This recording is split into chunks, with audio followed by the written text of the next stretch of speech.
नमस्कार दोस्तों, आप सभी का एक बार फिर से स्वागत है आप सभी के अपने यूट्यूब चैनल परीक्षा की शिक्षा में। तो आई होप कि आप सभी अच्छे होंगे और आपकी तैयारी अच्छे से चल रही होगी। तो आज आपके हिस्ट्री की 5वीं क्लास है जो कि तैयारी करा रहे हैं हम।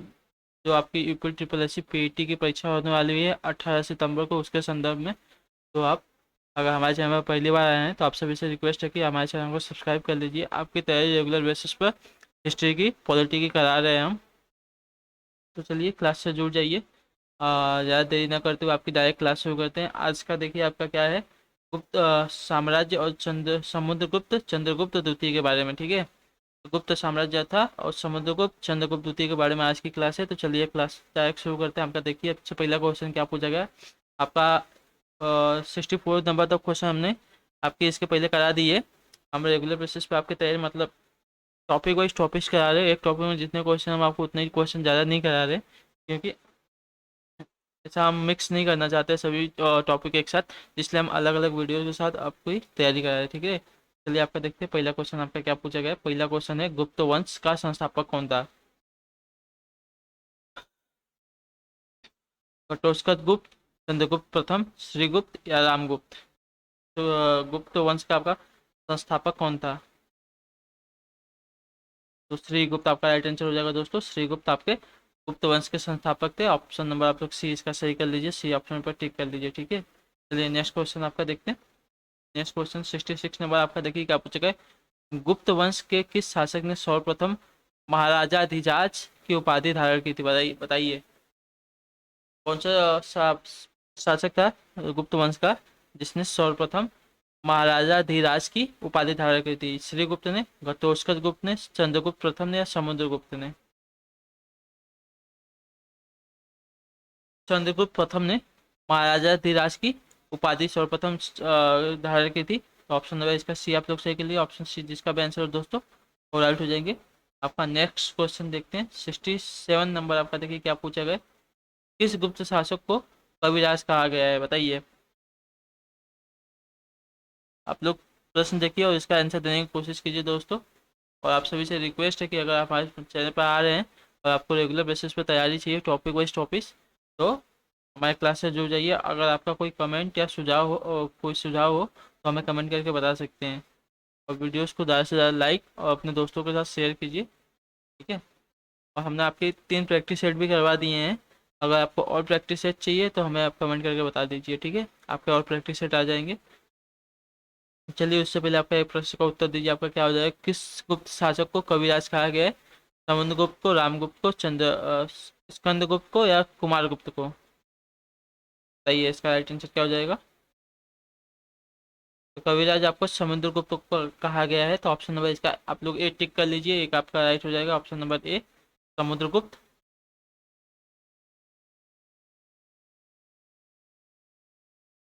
ठीक है, चलिए नेक्स्ट क्वेश्चन देखते हैं आपका। 68 नंबर क्या पूछेगा, किस गुप्त शासक को भारत का नेपोलियन कहा जाता है? बताइए। किसको भारत का नेपोलियन कहा जाता है? बताइए इसका राइट आंसर क्या हो जाएगा दोस्तों।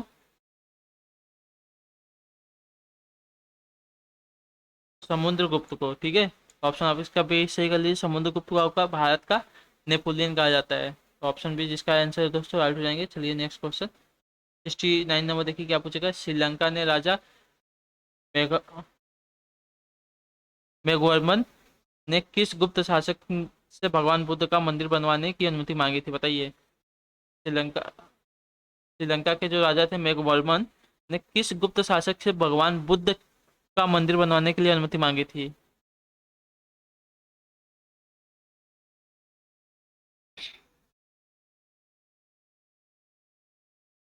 तो समुद्रगुप्त से। ठीक है, ऑप्शन इसका आप लोग एक सही, समुद्रगुप्त जितने ना वो बौद्ध धर्म के बहुत बड़े प्रचारक थे, प्रशासक और प्रचारक थे। तो ऑप्शन ए आप लोग इसका सही कर लीजिए। जो चंद्रगुप्त थे, सॉरी एक मिनट, हाँ समुद्रगुप्त। समुद्रगुप्त जो थे वो बौद्ध धर्म के बहुत बड़े प्रचारक और प्रसारक थे। तो ऑप्शन इसका ए आप लोग सही कर लिए। मेघ जो मेघवर्मन थे वो समुद्रगुप्त से भगवान बुद्ध के मंदिर बनवाने की अनुमति मांगे थे। ठीक है, तो ऑप्शन इसका ये आप लोग सही के लिए एक राइट है। चलिए 70 नंबर नेक्स्ट क्वेश्चन आपका देखिए। चीनी यात्री फायान किसके शासनकाल में भारत आया था, बताइए। जो फायान था, जो कि एक चीनी यात्री था, वो किसके शासनकाल में भारत आया था, बताइए। समुद्रगुप्त, चंद्रगुप्त प्रथम, या चंद्रगुप्त द्वितीय, या कुमारगुप्त।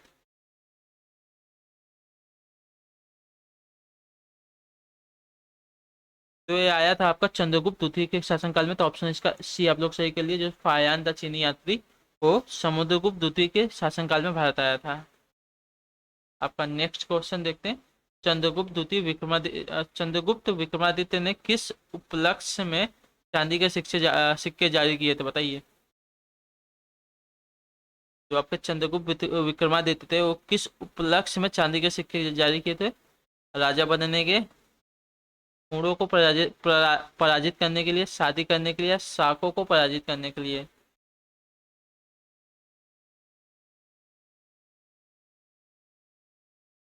तो चंद्रगुप्त विक्रमादित्य ने शाकों को पराजित करने के उपलक्ष्य में आपके चांदी के सिक्के जारी किए थे। तो ऑप्शन नंबर इसका आप लोग डी सही के लिए। ठीक है, चलिए नेक्स्ट क्वेश्चन आपका देखते हैं। 72 देखिए आपसे क्या पूछा है। गुप्तकालीन नवरत्न किस शासक के दरबार में थे, बताइए। गुप्तकालीन नवरत्न किस शासक के दरबार में थे? कुमारगुप्त, स्कंदगुप्त, चंद्रगुप्त, या चंद्रगुप्त द्वितीय।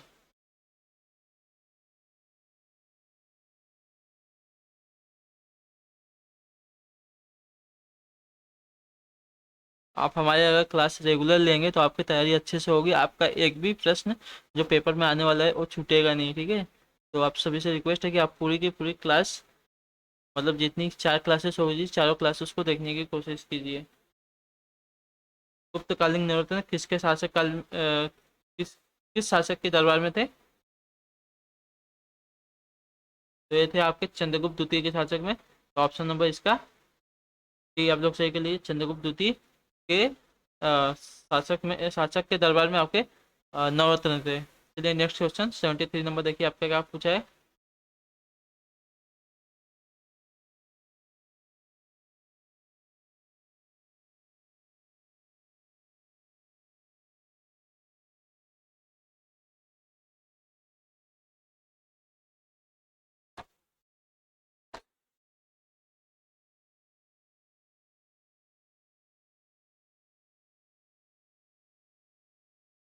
ठीक है, निम्नलिखित में से कौन सा कथन असत्य है, बताइए। निम्नलिखित में कौन सा कथन आपका सत्य हो जाएगा? पहला कथन देखिए आपका क्या दिया गया है। महरौली के स्तंभ लेख का संबंध चंद्रगुप्त द्वितीय से है। नालंदा विश्वविद्यालय की स्थापना कुमारगुप्त ने की थी। भारत पर हुड़ों का आक्रमण स्कंदगुप्त के समय हुआ था। उपरोक्त में से सभी। तो जो आपके ऊपर के तीन दिए गए इसमें से बताइए कौन सा आपका कथन सत्य हो जाएगा। अगर तीनों सत्य है तो आप ऑप्शन डी पे टिक कर दीजिए। तो देखते हैं पहला ऑप्शन का दिया जाए। जो ऑप्शन दिया गया, महरौली के स्तंभ का लेख का संबंध आपका चंद्रगुप्त द्वितीय से, आपका राइट हो जाएगा। तो ऑप्शन ये आपका सही है। दूसरा ऑप्शन देखते क्या दिएगा, नालंदा विश्वविद्यालय की स्थापना कुमारगुप्त ने की थी, ये भी आपका राइट है। तो ऑप्शन इसका ए भी राइट हो जाएगा। चलिए नेक्स्ट क्वेश्चन देखते हैं क्या दिए गए। भारत पर हुड़ों का आक्रमण स्कंदगुप्त के समय हुआ था, ये भी आपका राइट है, ठीक है। तो ऑप्शन दो इसका डी दिए जाए, आप सही के लिए उपरोक्त में से आपके सभी सही हो जाएंगे। नेक्स्ट क्वेश्चन देखते हैं। 74 नंबर आपका क्या पूछा गया है। गुप्तकालीन स्वर्ण सिक्कों को क्या कहा जाता था? गुप्तकालीन में जो स्वर्ण के सिक्के, मतलब जो सोने के सिक्के थे, उन्हें क्या कहा जाता था? दिनार, रूपक, कार पाषाण, या निष्क।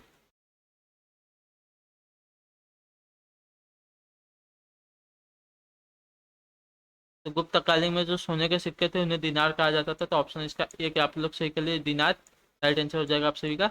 नेक्स्ट क्वेश्चन देखिए। 75 नंबर आपका क्या पूछा गया है। पूछा है कि मंदिर निर्माण की कला का जन्म सर्वप्रथम कब हुआ था? मंदिर निर्माण की कला का जन्म सर्वप्रथम कब हुआ था? मौर्य काल में, गुप्त काल में, कुषाण काल में, या काल में।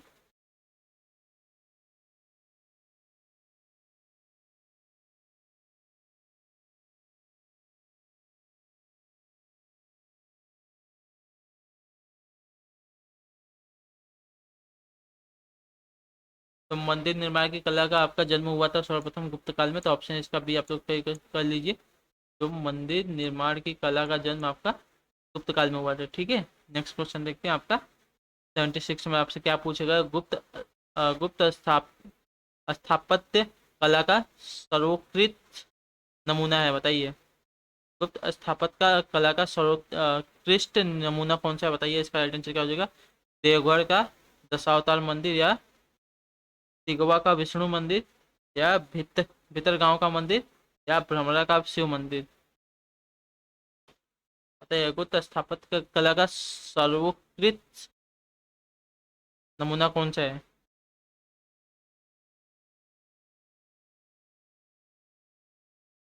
तो आपका ऑप्शन नंबर ए इसका राइट हो जाएगा, देवगढ़ का दशावतार मंदिर। ठीक है, ऑप्शन ए इसका राइट हो जाएगा। चलिए ठीक है, नेक्स्ट है। नेक्स्ट क्वेश्चन आपका देखिए, सर्वाधिक सोने के सिक्के किस काल में चलाए गए थे, बताइए। गुप्त काल में, कुषाण काल में, वर्धन के काल में, या मौर्य काल में। सोने के सिक्के सबसे ज्यादा किस काल में चलाए गए थे, तो आपके चलाए गए थे गुप्त काल में। ऑप्शन इसका ए आप लोग सही के लिए, गुप्त काल में आपके सोने के सिक्के सर्वाधिक चलाए गए थे। 78 नंबर देखिए क्या दिया यहाँ से आपकी हर्षवर्धन की चार क्वेश्चन आपके हर्षवर्धन के हैं। तो चलिए चार क्वेश्चन हर्षवर्धन के भी देख लीजिए। हर्षवर्धन की राजधानी थी, बताइए। थानेश्वर, पाटलिपुत्र, उज्जैन, या कन्नौज।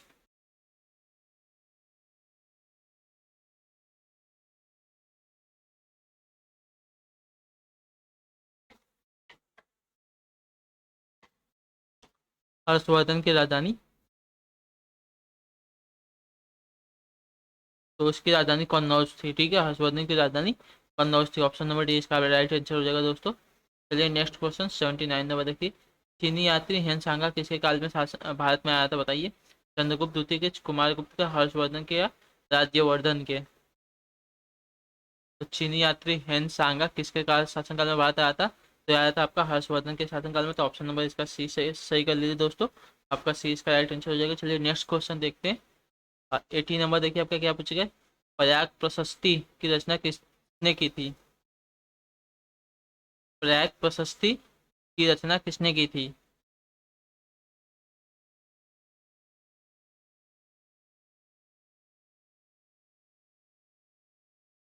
तो प्रयाग प्रशस्ति की रचना हरिकेश ने की थी। तो ऑप्शन नंबर इसका डी राइट हो जाएगा, हरिसेन। हरिसेन इसका राइट हो जाएगा। चलिए नेक्स्ट क्वेश्चन देखते हैं। 81 नंबर और आखिरी क्वेश्चन है। हर्षवर्धन को नर्मदा नदी के तट पर किस शासक ने हराया था, बताइए। पुलकेशिन प्रथम, अमोघ वर्ष, पुलकेशिन द्वितीय, या देवपाल। हर्षवर्धन को नर्मदा नदी के तट पर आपका पुलकेशिन द्वितीय ने हराया था। तो ऑप्शन नंबर इसका सी कर लीजिए, पुलकेशिन द्वितीय राइट आंसर हो जाएगा इसका। तो ये रहे आपके